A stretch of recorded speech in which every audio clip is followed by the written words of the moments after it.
इत्थों ही घाह बना लैनी मैं।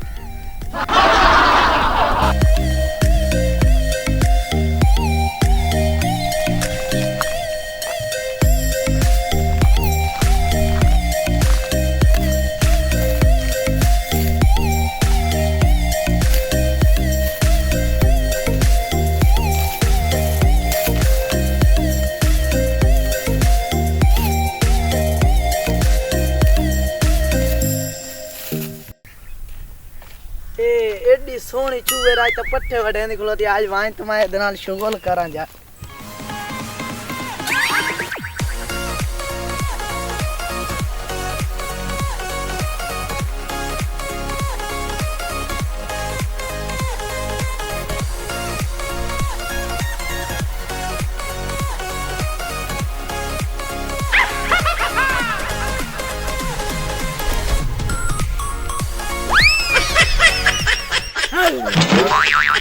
कोई मेरे लायक खिदमत है तो मैं करा मैं दसो।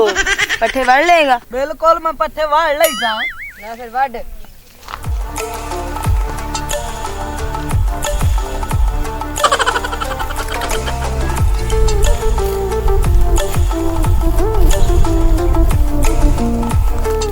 चंगी तरह वड़ने सारे पंड बना देनी है।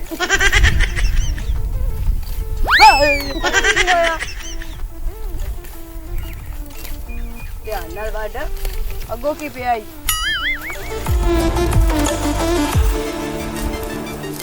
ओए हेलो ओ छोरा उतोड़ी में ना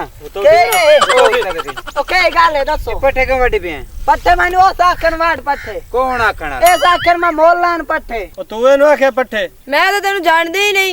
मैं तो कदों तेनु आख्या ओ तो मैंने हुन आखन पट्ठे वाड़ते। कालिया बंदरा मैं कदों आख्या तेनु? हुन मुक्कर गए तो हुन मैंने आखन पट्ठे वाड़ते। तेनु आखे ही कोई नहीं तेनु